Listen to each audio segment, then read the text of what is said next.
तो स्वागत है आप सबका मेरे चैनल प्रेम अनफिल्टर्ड के एक और नए एपिसोड में। और मैं हूं आपका हमदम, आपका दोस्त प्रेम। तो इस वीडियो में हम बात करने वाले हैं मोरबियस मूवी की एंडिंग के बारे में। अब जैसा सोनी पे इल्जाम लगता रहता है अक्सर कि वो ट्रेलर्स के जरिए ही अपनी आधे से ज्यादा मूवी रिलीज से पहले ही दिखा देता है, same goes to Morbius movie. अब अगर इस मूवी के सारे ट्रेलर्स को जोड़ दिया जाए तो हमारे सामने एक अलग ही मोरबियस मूवी निकल कर आएगी, जो कि हमें थिएटर्स में देखने को मिली ही नहीं। और ऐसा क्यों हुआ वो मैं ऑलरेडी आप सबके लिए एक वीडियो में एक्सप्लेन कर चुका हूँ। आप चाहें तो आई बटन पर क्लिक करके वो वीडियो देख सकते हैं। अब आते हैं थिएटर में दिखाई गई मोरबियस मूवी की एंडिंग पे। अब एंडिंग समझने से पहले हमें ये समझना होगा कि बचपन से एक दूसरे को दिलो जान से चाहने वाले भाई जैसे दोस्त मोरबियस और माइलो यानी कि हंगर, वो मूवी का एंड आते आते एक दूसरे की जान के दुश्मन बन क्यों गए? और इसका सीधा सा जवाब है वो पावर्स जिनकी वजह से दोनों अपने पैरों पर खड़े हो पाए थे। जहां मोरबियस उन पावर्स को एक श्राप समझता है, वहीं माइलो उन पावर्स को एक वरदान की तरह एम्ब्रेस करता है। बट चूंकि इन पावर्स को और अपनी बॉडी को सस्टेन रखने के लिए दोनों को ही खून पीना पड़ता है,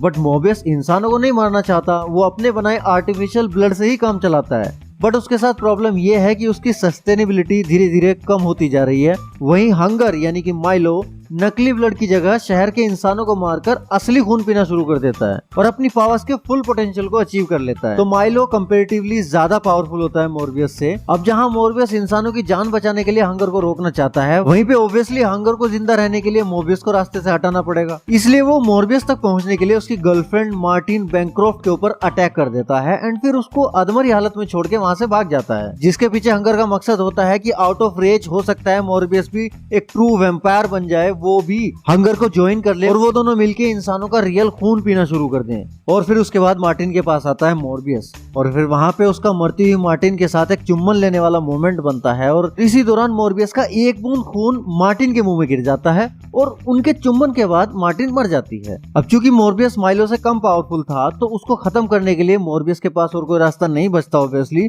तो वो अपनी मरी हुई गर्लफ्रेंड को चूस लेता है, मतलब उसका सारा खून चूस लेता है और अपने एनहेंस्ड पोटेंशियल के चलते हंगर को एक अच्छी खासी टक्कर भी देता है एंड अपने एंटीडोट से उसके दिल पे वार करके उसको खत्म कर देता है। एंड इस तरीके से सोनी वाले कॉमिक्स के एक अच्छे खासे विलन की मूवी में लाकर बट एंड में हमें एक शॉट में मार्टिन की बॉडी को दिखाया जाता है एंड वो सडनली अपनी आईज ओपन करती है, जिससे हमें पता चलता है कि मार्टिन जिंदा है। अब जो चाल सोनी ने वेनम 2 में चली थी, डिटेक्टिव मूलिगन को टॉक्सिन बना के उसको आने वाले पार्ट्स के लिए छोड़ दिया था, वही सेम गेम यहाँ पे खेला मार्टिन के साथ। अब मार्टिन भी मोरबियस के उस एक बूंद खून के पीने की वजह से एक लिविंग वैम्पायर बन गई है एंड सोनी ने उसको भी आगे के पार्ट्स के लिए अकेला छोड़ दिया।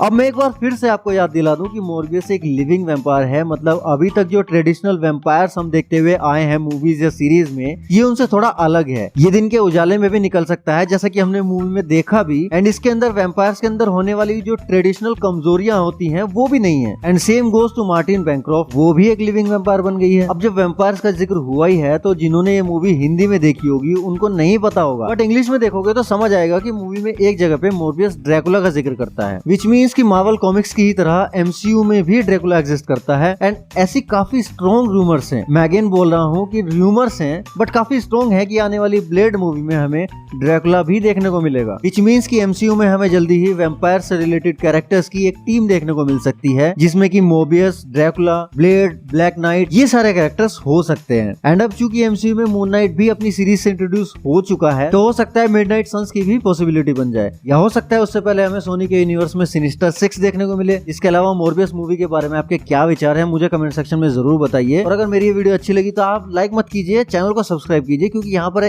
ऐसी ही अच्छी वीडियोस आपको मिलती रहती हैं। बाकी अगर मुझसे अपने दिल की कोई बात करनी है तो आ जाओ इंस्टाग्राम पे, वरना मैं मिलता हूँ आपसे नेक्स्ट वीडियो में। तब तक के लिए सायोनारा।